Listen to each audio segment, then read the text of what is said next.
تأثیر مهاجرت روی کودکان چی بوده میتونه؟ از لحاظ شخصیت، از لحاظ هویت یا تأثیر روی روانشان. تجربه‌ای که ما با این کودکان و خانواده ها داریم، بسیاری از خانواده ها یا بگویم کودکانشان در وهله اول و نخست یک سلسله مشکلات را داشتن. این کالچرال شاک که شما گفتین درست است که شاک های مختلف میبینید از لحاظ مذهب و از لحاظ لباس و رویه، این زیاد تاثیر داره یا هم امو ما متاسفانه بعضا امی هموطنان ما را که به بیرون از افغانستان میره به کشورهای دیگه میره و بعضا از وطن میگه و از وطن دوستی و وطن پرستی و اینا میگه، باز وطندارای ما در اونجا و در اینجا اونا را قضاوت میکنن که این رسه که دوست داشت نمیرفتی.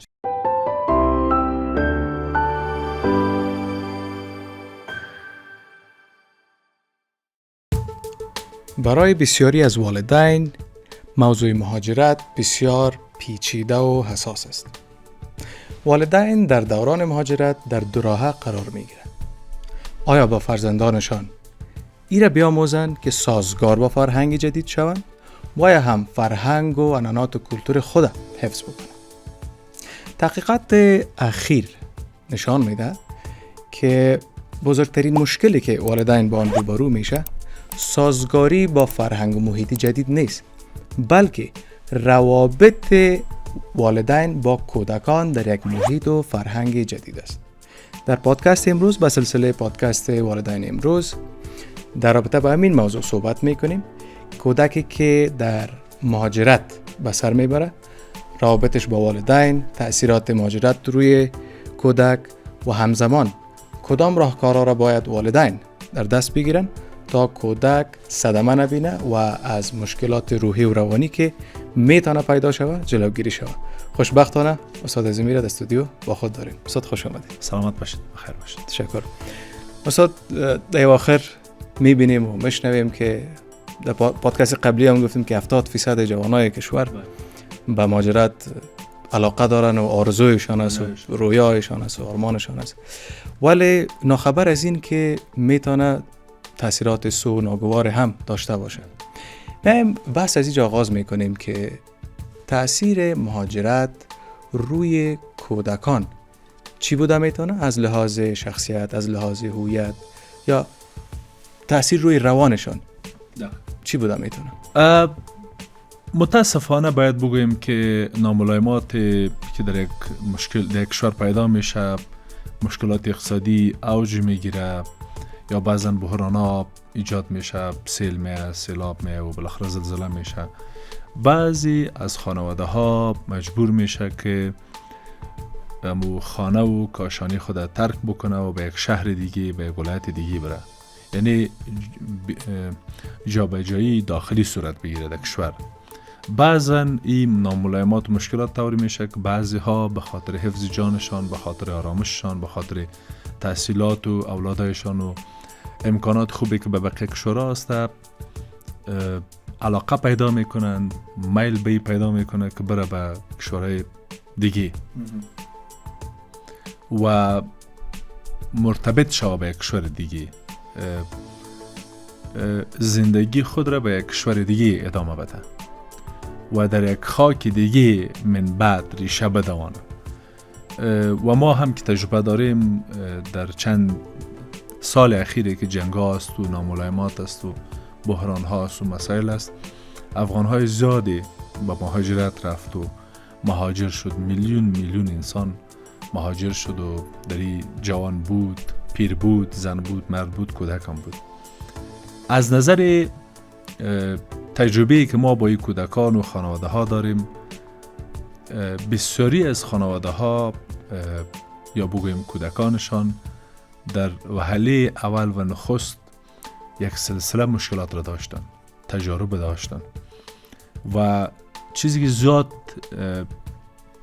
یا بگویم که بخش ماجرای قضیه و ناملایمات و مسئله ای است که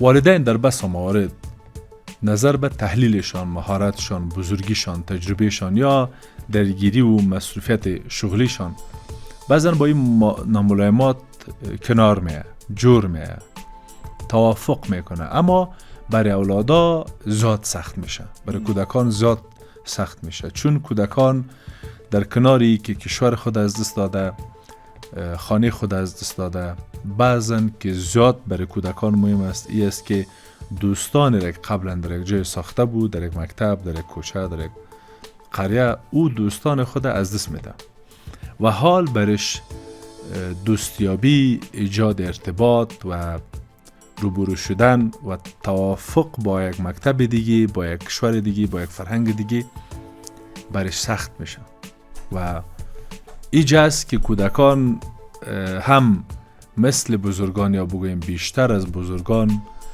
آسیب و صدمه و تأثیر مهاجرت را میپذیره و یک سلسله مسائل را پیدا میکنن که یک عمر در ذهن و روانشان میمانه و ای که این عواقب و پدیده ها چی است؟ معمول چون کودک است و دنیای کودک است، معمولا مسائل دوستایشان، مکتبشان، خانهشان، اینا را وقتی که از دست میته، تحقیقات نشان میده که حتی به اندازه یک سوگ اثر میگذاره سرش.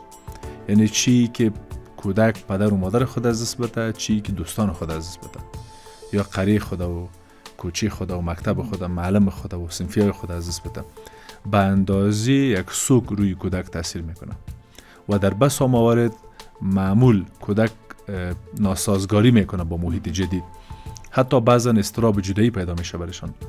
یعنی اینا متاسفانه عواقب و تاثیرات است که کودکان معمولا تجربه میکنن.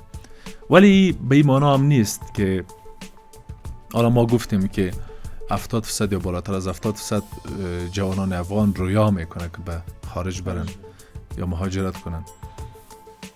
این معنا هم نیست که همیشه جوانان بدبخت میشن. همیشه و حتمی وقتی که به کشور خارجی میره بدبختی میره. اینطور هم نیست. برای بسیاری از افراد و اشخاص مهاجرت یک مهاجرت موفق بوده. اونا واقعا تانسته اونجا تحصیلات داشته باشن، خانواده شکل بده، ازدواج کنه و در محیط جدید با تغییراتی که اصل اونجا یا امکاناتی که اصل اونجا سولکه هستن، اونا واقعا تانسته که زندگی بسیار خوبی را بسازن. یعنی به این معنا هم نیست که یعنی همیشه و همواره و حتم مشکلات پیدا میکنه. ولی چیزی که زیاد مست است که ما چقدر به این مهاجرت آماده هستیم، چقدر زبان را یاد گرفتیم، چقدر فرهنگ را مطالعه کردیم، چقدر میتونیم در فرهنگ خود دستکاری بکنیم. فرهنگ را که با خود بردیم، ما خودنا کودکان و خانواده را با خود نبردیم، ما یک تعداد زیادی از موارد داره، ارزش ها را، فرهنگ ها را و تاریخ را با خود، تاریخ را، ادبیات را، زبان را، دین را، اینا را با خود بردیم اونجا، رسوم را. و ای که چقدر از این چیزایی را که با خود بردیم در اونجا دستکاری کنیم، جورش کنیم، چقدرش مکمل از زندگی خود دور کنیم، چقدرش که واقعا هم شیرین است و زیباست و نیاز ماست و ما مجبور هم هستیم و ضرورت هم داریم برش که او جامعه شاید نداشته باشه، او را با خود حفظ بکنیم تا آخره. و این موضوعات معمولا در مهاجرت پیش میشه. یعنی چیزی که به نظر من مهم از ذاتی است که ما آماده باشیم. اگر قرار باشه کسی مهاجرت میکنه باید آمادگیش داشته باشه، در غیر او با بدبختی‌های زیادی و مشکلات گوناگون روبرو خواهد. یعنی آمادگی ذهنی یا از هر لحاظ آمادگی، وقتی ما میگیم آمادگی مالی، آمادگی ذهنی، آمادگی کرش یا چالش یا به اصطلاح شاکی که در اونجا با او روبرو میشه، او رو باید داشته باشیم. از هر لحاظ باید آماده باشیم. حتی ما باید آماده باشیم که در کشور نوعی که میریم اونجا کودک و دنیای کودک، ارتباط با کودک، ارزش کودک، اهمیت کودک، نگاه به کودک زمین تا آسمان فرق میکنه نظر به نگاه و ارزش که در جامعه خود قبلا داشته در کشور مبدا. حالا که در کشور مقصد رفته، این نگاه و این فرهنگ و این ارزش فرق میکنه. ایجا جایی که آمده به طرف کودک چپ سیر کردن نمیتونه. کودک دیگه سیلی باران لگت زده از خانه کشیده و اتاق کشیده نمیتونه. عاجل کودکش هم میگیره، خودش هم بندی میکنه، کودکایش هم به خانواده دیگه میسپاره و با هزار مشکل دیگه روبرو میشه. یعنی اینجا دیگه افغانستان نیست که هر قدر طفل به دنیا بیاری و هر رویه که با کودکا کردی بکنی. اونجا رویه با کودک، رویه با زن، رویه با خانواده، رویه با همسایه، اونا بسیار فرق میکنه. مثلا من یک مثال براتون بدم. ما مراجعه داشتم شب، با ما میگه که این نفر قار شد. در پارک صحبت میکرد با ما، گفتم یک نفر که قار شد. گفتم چرا سر قار شد؟ گفت به خاطر که او ما با سگش سلام علیکی نکردم. کت سگش سلام علیکی نکردم. گفتم چطور؟ گفت او از این سمت میگذشت و یک سگک و پاپیگک داشت و اینجا رسم ای است که شما میتونین به سگش سلام بردین و دست بزنین و لمس کنین و یک چی کنین، نوازش کنین. و ای که من ای کار نکردم و به سگش سلام ننداختم و کچ برخورد خوب نکردم، من صاحب سگ که یک خانم بود او سرم قار شد و به من گفت که به سگ ما چرا سلام ننداختی؟ همونطور گفت طرفم بد سعی کرد و ای گپ زد و رفت و تماس که ما در جلسه قطع شد. گفتم چی مسئله بود؟ خنده کرد، گفت مسئله اینطور بود. یا مثلا برخوردی که شما با طبیعت میکنین، درست است؟ مثلا با درخت، با حیوانات، پرنده ها، محیط زیست، این برخورد در اونجا فرق میکنه. اونجا مثلا شما نمیتونین یک حیوان مثلا پشک یا سگ بزنین یا یک شادیره، اونجا جرم است. شما سگ حق ندارین بزنین، پشک حق ندارین بزنین. و افغانستان واره نیست که هر قدر که لگت میکردی سگا را و پشکا را، اونجا فرق میکنه. یعنی ارزش ها و نگاه به زندگی یا شاک میشی اگر خم وضعیت ها رو میبینی، حالت ها رو میبینی، مسائل مثلا لباس میبینی، حجاب میبینی و برخوردار میبینی، مثلا LGBT رو میبینی، سیس روابط رو میبینی، مثلا بعضا روابط مثلا ممکن در اماکن عامه روابط فیزیکی رو ببینی، معاشقه رو ببینی و این است که شاک میشی. یا مثلا ببینی که در شهری که تو زندگی میکنی 70-80% کلش پیر است، سال خورده است، آدمای پیر است. یا مثلا کلش آدمای سیاپوست است مثلا. یا ببین چیزا شاک میته آدمه. یا مثلا هیچ کس نیست در شهر، کل کوچه و سرک و همه چیز خالی است، همه چیز خالی است، هیچ چیز نیست، هیچ ارتباط نیست، مثلا بیروبار نیست، سر و صدا نیست، مثل زیر پل کوت سنگی واری سرای شمالی واری فرق میکنه. اینجا است که شاک میشی. یعنی این وضعیت و این حالت هم برای کودک یک تجربه سخت است و هم برای بزرگ. و در طور یک وضعیت شما دوچار یک سلسله حالت‌ها و وضعیت‌های روانی میشید و وقتی که خانه مین نسبت به کودک و اولادت میترسی که این بچه میتور نشوه. مثل LGBT که من در پارک دیدم، درست؟ او زن و او دختر و بچه را که من در مترو دیدم، دختر میتور نشوه، بچه میتور نشوه. اینجا است که تو میایی و برخوردت و رفتارت که اولادا سخت میشه، سختگیری ایجاد میشه و اولادایت هم اون طرف زیر فشار میه. و این است که اینجا میجاست که مثلا تعامل با اولادا در مهاجرت یک حالت دیگه اینه به خود میگیره نظر به حالتی که در افغانستان داشته قبل داشته. این کالچرال شاک که شما گفتین درست است که شاک های مختلف میبینه از لحاظ مذهب و از لحاظ لباس و رویه، این زیاد تاثیر داره یا هم امو دلبستگی به وطن خود؟ یعنی ما زیاد میشنویم که از وطنم که بهترین جای نبود و وطنم بسیار خوب بود، خیلی پشیمان هستم. یعنی هر کسی که خارج رفته حداقل یک مرتبه خوی گپ میگه. این اتچمنت همراه وطن خود تاثیرات سو زیاد داره یا نه شاکی که در محیط جدید میبینه؟ اول خو ما متاسفانه بعضا امی هموطنان ما را که به بیرون از افغانستان میره به کشورهای دیگه میره و بعضا از وطن میگه و از وطن دوستی و وطن پرستی و اینا میگه. باز وطندارای ما در اونجا و در اینجا اونا را قضاوت میکنه که این رسه که خوک که دوست داشت نمیرفتی. چرا رفت؟ این درست نیست. این درست نیست. به خاطر که درست است که ما رفتیم به خارج، ما رفتیم به یک کشور دیگه، ولی وطن ما هم دوست دارم، دق میشم پشت وطن ما. سیست اینجا امکانات است، خودم انتخاب کردیم، خودم آمدم، علاقه داشتم که برایم، تلاش کردم که برایم، اما این به ایمانا هم نیست که وطن خود دوست ندارم. یعنی این جمعی عزیزان ما قضاوت میشه کمی و و درست نیست. و خب درست است به یک کشور خوب رفته، امکانات خوب رفته، اما وطن خودم دوست دارم، در آینده هم دوست خواهد داشت، حتی شاید در یک مرحله پس به وطن خود. مهاجرت معکوس هم ما داریم. یکی داستان است، یکی کلچر شاک است و در کنارش درد غربت است. من تصور میکنم که اردو میتونه آسیب بزنه. ما که تجربه داریم از کار با مهاجران، اردو آسیب زده، هم شاک فرهنگی، شاک کلتوری که اوجا رفته و یک چیز دیگر دیده، یک چیزهای دیگر میبینه، از او متاثر میشه و آسیب میبینه و در آغاز این مسئله زیاد اتفاق میفته، در آغاز مهاجرت، و هم غربت وطن، اردویش آسیب میزنه. یعنی اردو تاثیر داره. یعنی نرمال است، عادی است، ولی طبیعی است. و هر قدری که ما آماده باشیم، با آمادگی مهاجرت داشته باشیم یا با آمادگی مهاجرت کرده باشیم، این شاک و این غربت کمتر میشه آسیبش. از ترس گفتین که پدر و مادر اکثرا ترس می داشته باشه که اولاد ما یا فرزند ما تو نشه. آیا تعلق یک کودک به دو فرهنگ همزمان امکان داره؟ یعنی یک کسی به یک فرهنگ میره، به جامعه میره که یا در تضاد است یا بیخی معکوس است یا مختلف است از فرهنگی که در کشور خود داشته.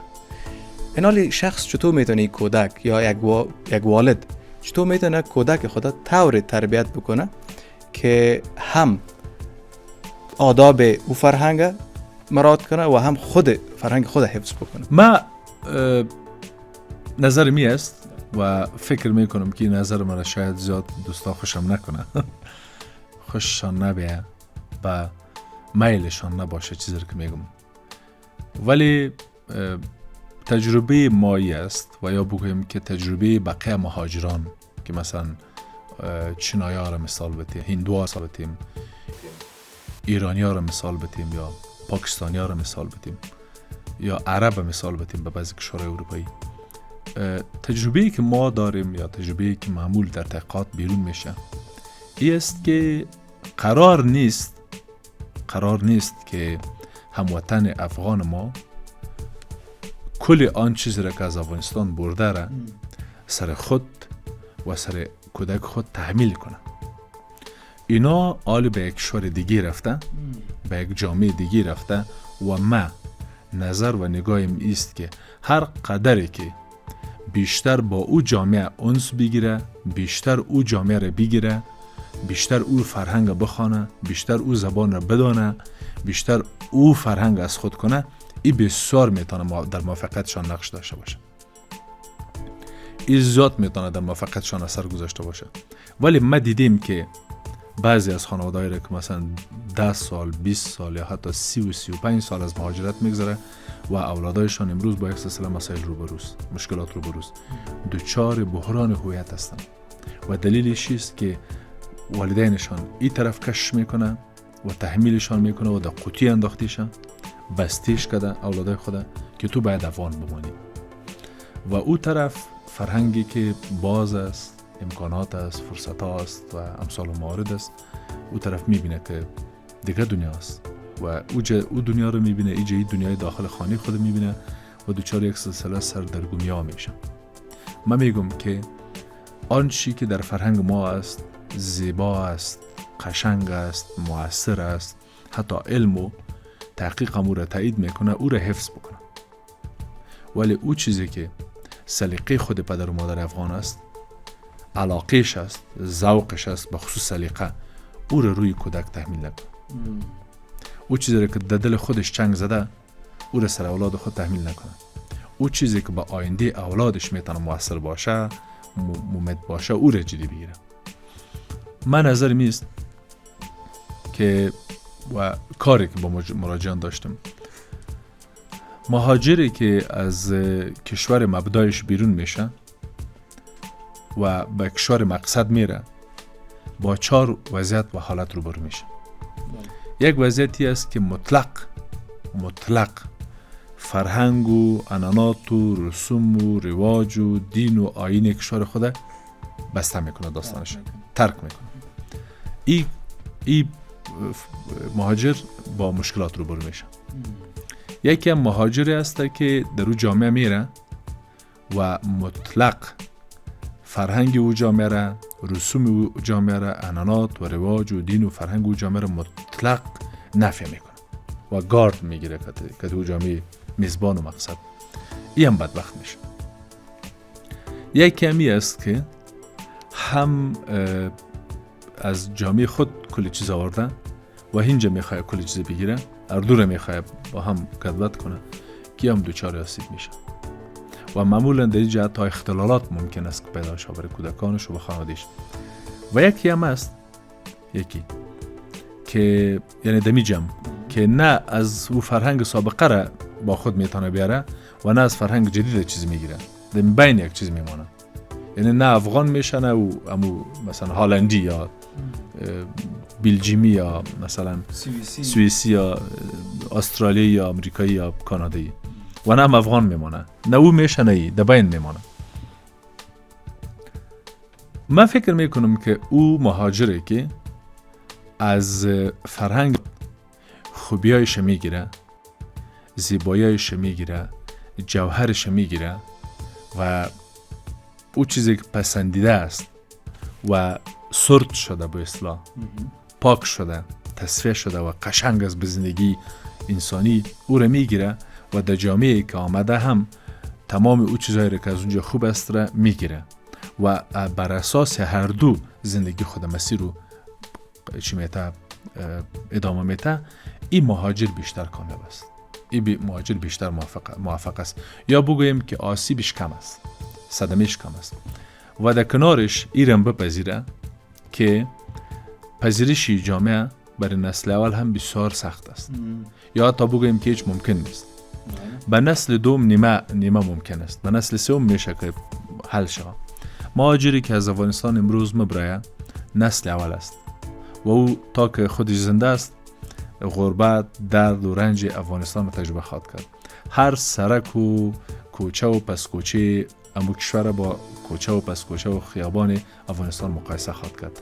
هر خوبی رو که در اونجا میبینه به بدی که در اینجا دیده، هر پیشرفت رو که در اونجا دیده به هر پسرفت که در اینجا دیده را مقایسه خواهد کرد و رنج خواهد بود.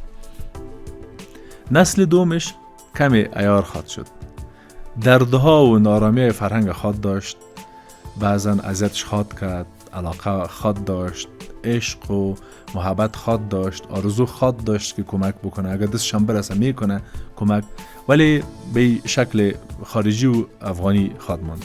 نسل سوم به اصطلاح توافق میکنه، اما اصطلاح انگلیسیش که اجست میشه و اما از اون کشور میشه.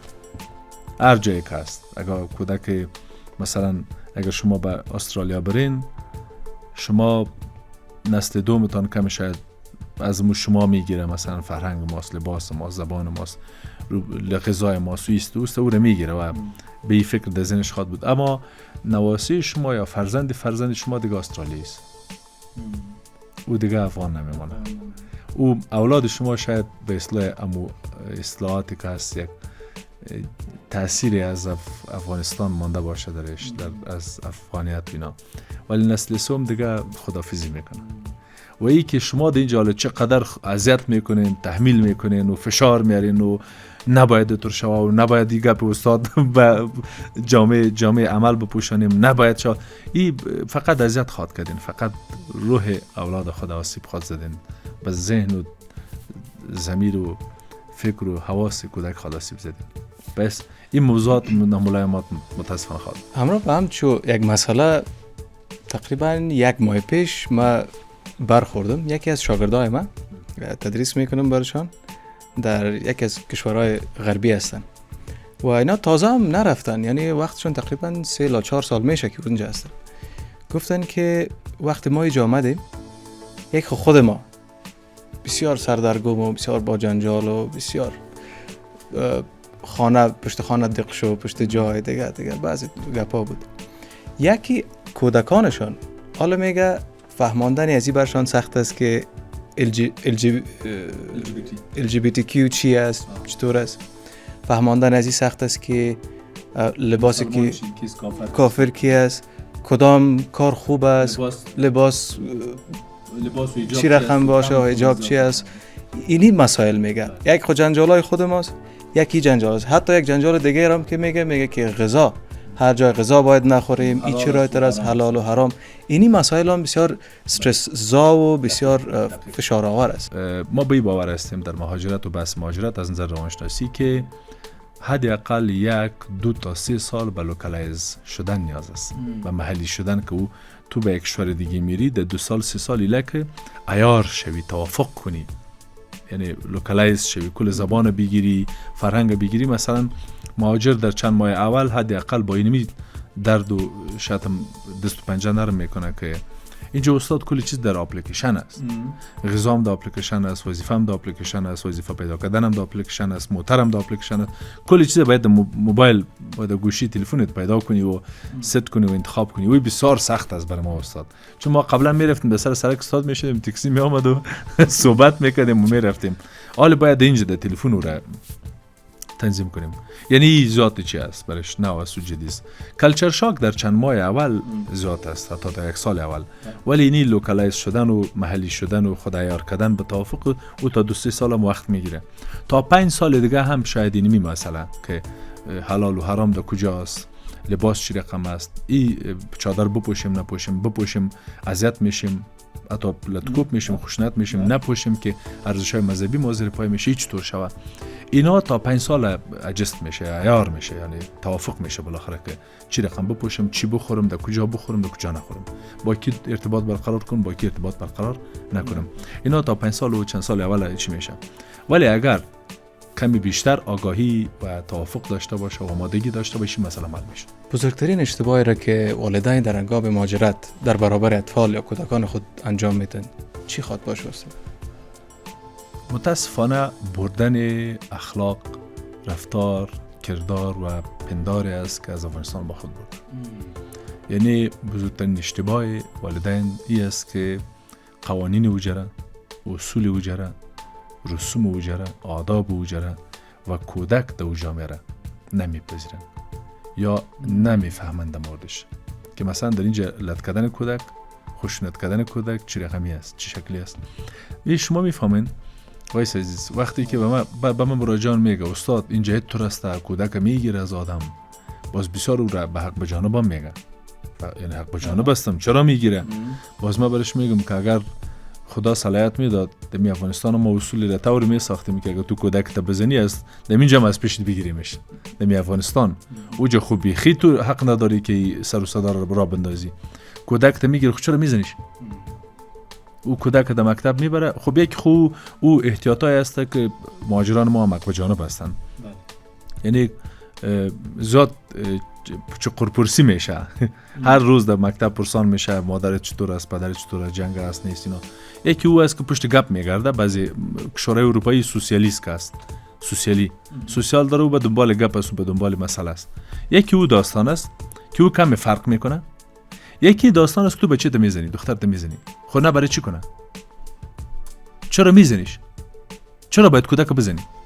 چرا باید تغمه کنی که لین جای لین و جای سلی در رویش و در بدنش باشه؟ بعد دور در مکتب ببینه. خب میبره از پیشت.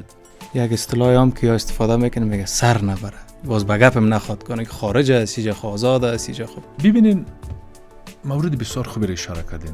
یک سوال جدی هستی و خانواده‌های ما اشتباه میکنند این قسمت. یعنی ما اگر با کودک به سختی برخورد کنیم سر میبره و مثل شما به سختی و اعمال قوانین خشک و قوانین سفت و سختگیری جدی وطنی این میتونه زیاد اولادای ما را به اصطلاح به فرار بته یا اولادای ما را به بی‌سر و سرنوشت کنه یا به بی‌تربیگی ببره به گفته خودشان، یا ای که ما که اولادای خود ارتباط خوب داشته باشیم. ما با اولادای خود با مرحمت، مهربانی و عشق و صمیمیت برخورد کنیم. کدامش میتونه اولادای ما را مسئول کنه؟ در کدام صورت اولادا در کنار ما خواهد ماند؟ با زور سوته، با ترشی، با پیشانی ترشی، با خشونت. من میبینم، من مراجعان ذات دارم که با اینمی وضعیت برخورد میکنه. فردا که باز بچه‌ش یا دختر شکایت میکنه در مکتب و سوسیال شش متحققات در خانه شروع میکنه و در هر جای و هر بالشتایش هم چک میکنه، خانه‌ش هم چک میکنه و زیر نظارت میگیره و کامراها و اینا رو نصب میکنه، همسایه را وظیفه میده. خب چرا یعنی ما چرا باید وضعیت را بندازیم یا حالت را موقعیت را ایجاد کنیم که اولادای ما را از پیش ما بگیره یا حداقل مگر نمیگیره که آسیب نزنیم به اولادای خود. اونا خب بر اساس قوانینی که ساختن، بر اساس حساسیتی که دنیای کودک و زمان کودک و مرحله کودکی داره، به اینمی منوال پیش میره و نمیگذاره که والدین خشونت کنن، سوء استفاده کنن. بنان من نظریم است که با سفتی، با خشونت، با تحمیل، با لطکوب، با لین و چوب و توهین و تحقیر و زبانی و دو و دشنام ما نمیتونیم اولادا را در کنار خود و در آغوش خود داشته باشیم یا خوب پرورش بدیم. ما با محبت، ما با آگاهی، ما با رفاقت، ما با ایجاد یک رابطه خوب، رابطه مناسب و امن با کودک خود میتونیم آینده کودک خود ترسیم کنیم. ما در یک تحقیق خواندم، نمیدانم استاد که تا چقدر تحقیق شاید منبعش معتبر باشه، ولی گفته بود زبانی که کودک لجبازی میکنه یا هم گپ قبول نمیکنه، فاصله نه میره میخوایم، گفتن که تا 30 مرتبه حداقل به نرمی کوشش شود که فهمانده شود که این خوب نیست برات یا ضرر داره یا چطور یا چنان. بنابراین گپ تا سوتا و لاین خو بسیار دور است، یعنی تا 30 مرتبه هم باید کوشش شود. تورندایک ویس عزیز یک از روانشناسان است که تقریبا تا درجه و مرحله پدر روانشناسی تربیتی هم مطالعات میشه. او میگه قبل از اینکه دست خود بلند کنی و وار کنی سر کودک، یادت نره که 50 روش بود، 50 روش که پیش از این روش به کار ببری. 50 روش یعنی پشت سر گذاشتاندی، 50 روش که وجود داشت را عمل نکردی کودک تا برای مستقیم هدایت کنی و این روش به کار بردی. 50 روش دیگه را در نظر باید داشته. 50 قدم مانده ای آمد، قدم آخری را چی میخوای بکنی. و این تحقیرم که شما خواندین اینجا بحث زیاد از قاطعیت و سختگیری است. یعنی ما اگر کودک لج میکنه، کودک شق است، کودک ضد میکنه، کودک یا به اصطلاح پشتو که زیل میکنه، در زیل و شقت و ضدیت کودک ما میتونیم قاطعیت داشته باشیم.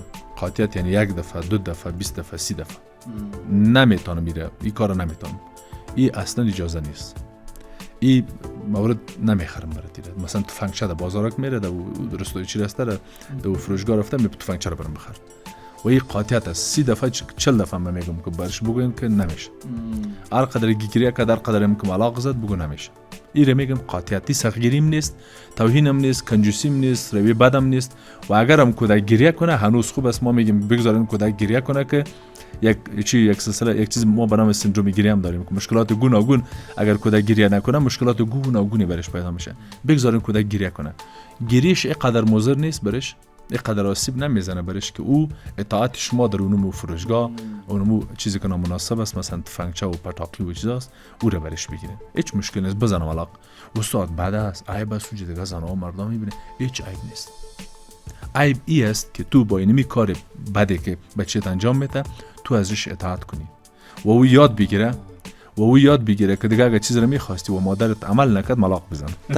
تکنیک یاد میگیره، ملاق بزن، چند ملاق بزن، چند چیغ بزن، چند حرکت نامناسب انجام بده، پدرم تسلیم میشه، مادرم تسلیم میشه.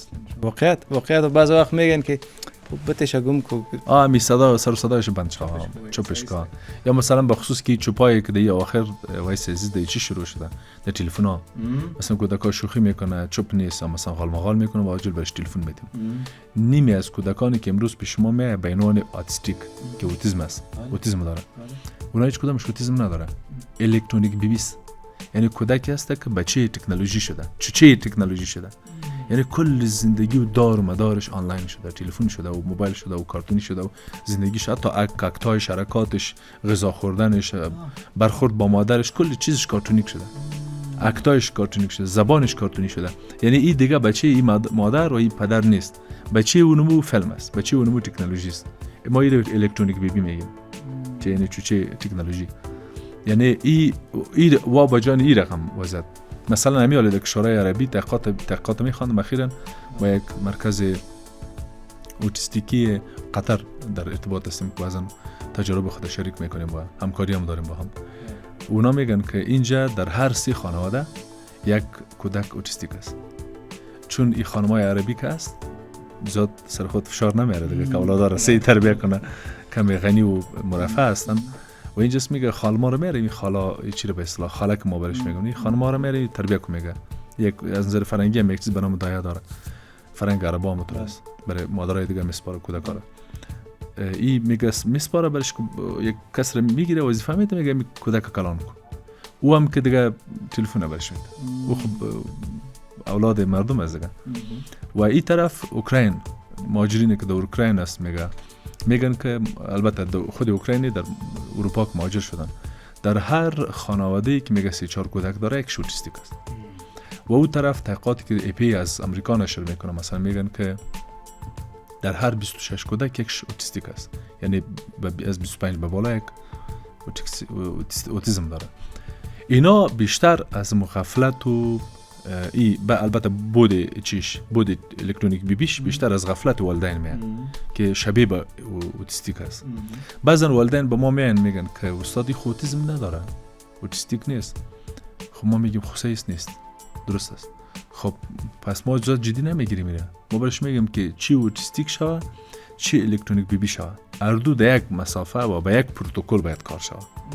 صرف مشکلاتش فرق میکنه و وضعیت و حالت و نتیجه و پیامدها خود در دو یک چیز است. پس پروتکل همون پروتکل است، همون هیبیه است که باید سرش درمان تطبیق شود و یا آموزشایی که باید برش داده شود. بنان این شکل اگر شود باز به خصوص یک موضوع دیگه هم که در مهاجرت کودکان متاسفانه او را تجربه میکنه از والدینش مصروفیت است.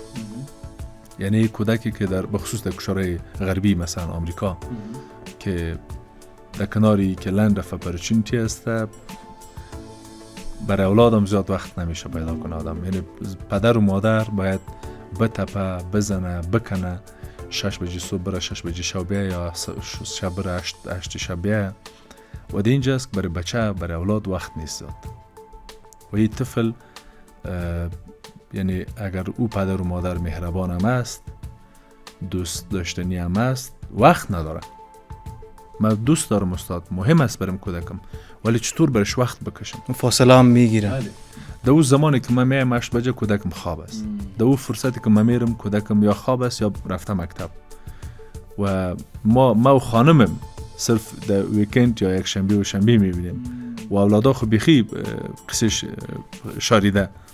در اینجا است که این هم یک چیز است که در مهاجرت اولادا تهدید میشه و آسیب میبینه. و این مهاجرانی که نو میره مجبور میشن، مشکل دارن، مجبور هستن که باید زیاد بتپن و زیاد کار کنن. شاید در کشور اروپایی فرق بکنه ولی در کشورهای غربی و آمریکا مشخصا ایالتایش همین شکل است. یک جواب کوتاه استاد از پیشتان میخوایم. این مهاجرت ها را تاثیرات سویش که روی کودک ها گفتیم، این صرف از کشورهای جهان سوم به دیگر کشور است یا نه بین کشورهای پیشرفته هم جهان اول هم عین تاثیرات میتونه داشته باشه؟ اینا میتونه حتی در ایالتات فرق کنه. مثلا در شما در یک ایالت، یک ولایت ایالت کانادا زندگی میکنید، به یک ایالت دیگهش میرین که اونجا هم زبان فرق میکنه، مثلا فرانسوی میشه یا از فرانسوی شگبه طرف انگلیسی میشه، فرق میکنه. شما میفهمین که وقتی که زبان تغییر کنه، آب و هوا تغییر کنه، جمعیت یک شهر با یک جمعیت دیگه که در یک شهر است تغییر کنه، تفاوت میکنه. مثلا یک کسی که در بلژیم است، مثلا در 3 ساحه بلژیم که او طرف هالندش است، یک طرف فرانسیش یا زبان فرانسویش است، یکم نزدیک به آلمان است، فرق میکنه. یا مثلا شما در یک ایالتی که اونجا سیاپوست است، زیاد سیاپوست است، اونجا زندگی میکنه، مثلا آریزونا، و این طرف ویرجینیا است که مثلا بیشتر یک ولایت یا ایالت خانوادگی است. یا اون طرف تگزاس است که بیشتر موضوعات بیزنس است و بدمعاشی است و خشونت است و ایناست. یا اون طرف میرلند است که مثلا نسبت نزدیک به ویرجینیا است. اینا فرق میکنه. مثلا در هند مثلا از یک شهر تا دیگه شهر فرق میکنه. در مثلا استانبول تا به ولایتش فرق میکنه. مثلا در خود مسکو تا قریه هایش فرق میکنه. مثلا در قریه هایی که در روسیه هست بسیار شبیه به قریه های ما افغان هست. اما رقم محرومیت دارن، مشکلات دارن، لباسش فرق میکنه، غذایشان فرق میکنه. اما رقم زیادی از موضوعات چیره شهری را نمیفهمم. مثلا وقت در طیاره میره 20 جای سویچ میکنه، پچق میکنه کی چی کار کرده چی کار. خب اینا یعنی در کل کشورها هستن، نرمال هستن، معمول هستن. یعنی زیادی مهم است که ولی در نظر به جهان سوم یا کشورهایی که مثل ما هست، افغانستان یا پاکستان و هند و اینا، در اینجا کمی بیشتر است. ولی در اونجا حداقل یک کانادایی با یک آمریکایی طیاره ها مثلا یک چیز است، زبان یک چیز است، مثلا فرهنگ شبیه یک چیز است، حتی لباس های پلیسش یک چیز است، نه موتورهای پلیسش مثلا یک رقم است. اینا رو زیاد تفاوت حس نمیکنن، زیاد تفاوت نمیبینه. ولی به بقیه کشورها متفاوت است. مثلا شما در یک کشور همسایه پاکستان مثلا برین لاهور تا پشاور تا اسلام آباد تا سند او طرف تا مناطق بلوچ ها یا بلوچستان فرق میکنه زمین تا آسمان. یا در کابل در افغانستان مثلا فرهنگ کابل تا فرهنگ هرات تا فرهنگ خوست فرق میکنه، حتی لهجه ها فرق میکنه. شما برین قندهار مثلا زبان قندهار، لهجه قندهار، پشتویی که لهجه قندهار است یا تا پشتویی که در خوست است، پس برین پشتویی که در پشاور است، چقدر فرق میادرش. یا مثلا در دری و فارسی هم که مثلا ما در تخار داریم یا در فارسی که مردم غزنی صحبت میکنن تفاوت داره. و اینجاست که زبان، فرهنگ، لباس، غذا، پوشش اینا فرق میکنه و این فرق معمول تاثیر خود داره.